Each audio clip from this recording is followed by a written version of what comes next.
നോവലുകൾക്കിടയിൽ ഒരു അനുഭവക്കുറിപ്പ് കേട്ടാലോ? എഴുതിയത് കൃഷ്ണൻകുട്ടി മുതുകുർശി. കേൾക്കാം. എൻ്റെ കുട്ടിക്കാലം. എനിക്ക് 15-16 വയസ്സ് ഉണ്ടാകുമായിരിക്കും അന്ന്. അന്ന് വിനോദത്തിന് ഇന്നത്തെ പോലെ TV, മൊബൈൽ ഫോൺ തുടങ്ങിയവ ഒന്നുമില്ല.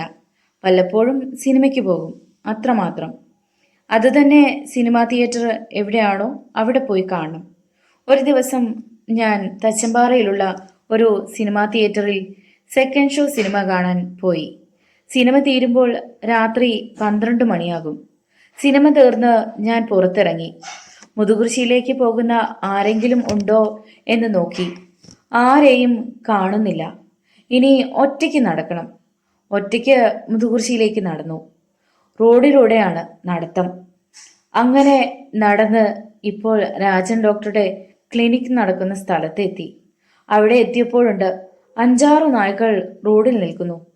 നായ്ക്കൾ എൻ്റെ നേർക്ക് വരികയാണ്. നായകടി ഏൽക്കുന്നത് ഒരു സുഖമുള്ള കാര്യമല്ല എന്ന എൻ്റെ വിശ്വാസം കൊണ്ട് ഞാൻ പുറകോട്ട് ഓടിപ്പോയി. ഓടി തെക്കുംപുറത്തെത്തി. അവിടെ നിന്ന് കനാൽ റോഡിലൂടെ നടന്നു. അവിടെ തെക്കേക്കര ശങ്കരൻകുട്ടിയേട്ടൻ്റെ വീടിൻ്റെ ഭാഗത്തെത്തിയാൽ ഒരു ഇടവഴി അളാറമ്പടിയിലേക്കുണ്ട്. ആ വഴി വന്നാൽ എൻ്റെ വീട്ടിലെത്താം. അതുകൊണ്ടാണ് ആ വഴി നടന്നത്. നടന്ന് ശങ്കരൻകുട്ടിയേട്ടൻ്റെ വീട് എത്താറായി. അപ്പോൾ ഭീതിജനമായ കാഴ്ച ഞാൻ കാണുന്നു. ഒരു വെളുത്ത ആൾരൂപം അങ്ങനെ നിൽക്കുന്നു. ചിലപ്പോൾ അത് ആടുന്നുണ്ട്, കൈ ചലിക്കുന്നു. ചെറിയ നിലാവെളിച്ചത്തിൽ ഞാനിത് കാണുന്നു. എൻ്റെ കയ്യിൽ ടോർച്ചില്ല. ഞാൻ ആ രൂപത്തിൻ്റെ മുൻപിൽ നിന്ന് കുറച്ച് ദൂരെയാണ്. ഞാൻ കരുതി ഇത് വല്ല പ്രേതമായിരിക്കുമോ. ഞാൻ ഒരു കല്ലെടുത്ത് അതിനെ എറിഞ്ഞു. ഏറുകൊണ്ടിട്ടും അതിന് ഒരു കുലുക്കവുമില്ല, ഒരു ശബ്ദവുമില്ല. വീണ്ടും അത് ആടുന്നു, കൈകൾ ചലിക്കുന്നുണ്ട്. ഞാൻ ഉറപ്പിച്ചു, ഇത് പ്രേതം തന്നെ. വിശന്ന് ഇരിക്കുകയായിരിക്കും. അടുത്തു പോയാൽ ആ പ്രേതം എൻ്റെ ചോര കുടിച്ച് അതിൻ്റെ വിശപ്പ് തീർക്കും.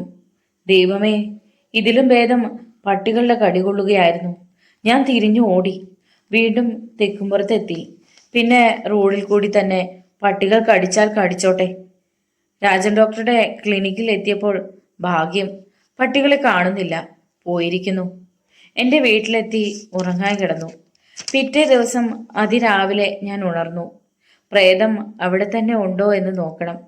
തെക്കേക്കര ശങ്കരൻകുട്ടിയേട്ടൻ്റെ വീട്ടുപടിക്കലെ കനാലിലേക്ക് നടന്നു.